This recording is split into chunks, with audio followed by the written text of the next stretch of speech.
पिछले 3-4 वर्षों में श्री अमरनाथ जी यात्रा के लिए जो भी श्रद्धालु आते हैं उनकी सुविधाओं की दृष्टि से काफ़ी बढ़ोतरी की गई है।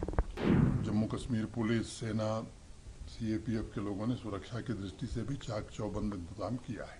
22 अप्रैल को जो बैसरन में दुर्भाग्यपूर्ण घटना हुई थी, उसके पश्चात गृहमंत्री जी ने मौके का मुआयना किया, यहाँ से वो वापस गए। उसके बाद अब यात्रा श्री अमरनाथ जी वाली प्रारंभ होने वाली है। तो आज उसी दृष्टि से मैं पहलगांव आया था। जिस नौजवान ने अपनी शहादत दी थी, आदिल उसकी पत्नी को सरकारी नौकरी जम्मू कश्मीर प्रशासन ने दी है। यहीं फिशरीज डिपार्टमेंट में अनंतनाग में उसको नियुक्ति पत्र आज दे दिया गया है। यात्रा की दृष्टि से जो रजिस्ट्रेशन है वो बड़ी संख्या में हुआ है। आप सब लोग जानते हैं कि पिछले 3-4 वर्षों में श्री अमरनाथ जी यात्रा के लिए जो भी श्रद्धालु आते हैं उनकी सुविधाओं की दृष्टि से काफ़ी बढ़ोतरी की गई है। चाहे वो ग्रिड पावर की कनेक्टिविटी हो, टेलीकॉम कनेक्टिविटी हो, जो मार्ग बहुत सकरा 4 और 5 फीट चौड़ा हुआ करता था वो 12 फीट हो गया है।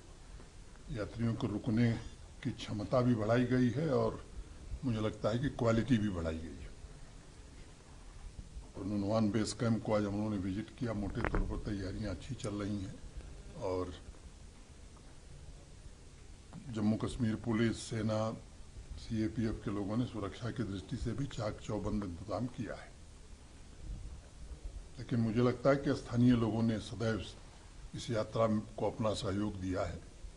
तो मैं कश्मीर के लोगों से विशेष रूप से ये चाहूँगा कि इस यात्रा में आप सब आगे बढ़ करके, आपकी यात्रा है, आपकी अर्थव्यवस्था को मजबूत करेगा और यहीं से मुझे लगता है कि टूरिज्म का फिर से रिवाइवल शुरू होगा। इस दृष्टि से सबको सहयोग करने की आवश्यकता है। सुरक्षा की दृष्टि से 22 अप्रैल के बाद कुछ स्थान पर्यटन के सिक्योरिटी रीजन से बंद किए गए थे। डिविजनल कमिश्नर जम्मू और आईजी जम्मू तथा डिविजनल कमिश्नर कश्मीर और डिविजनल कमिश्नर आईजी कश्मीर ने मिल करके सभी जिलों से रिपोर्ट लेकर के फेज वाइज फैसला किया है कि कुछ कुछ स्थान हम खोलते जाएंगे। तो आज जिन स्थानों को चिन्हित करके फैसला हुआ है कि इन स्थानों को अब सामान्य पर्यटकों के लिए, टूरिस्ट के लिए खोला जाएगा, उसमें अनंतनाग में बेताब वैली, पहलगांव, पार्क्स इन पहलगाम मार्केट, ये सब खोल दिए जाएंगे। वेरीनाग गार्डन, कोकरनाग गार्डन और अच्छबल गार्डन। वैसे ही श्रीनगर में बादामवारी पार्क, डक पार्क नगीन के पास जो है, और तकदीर पार्क हजरत बल के पास, ये 8 स्थान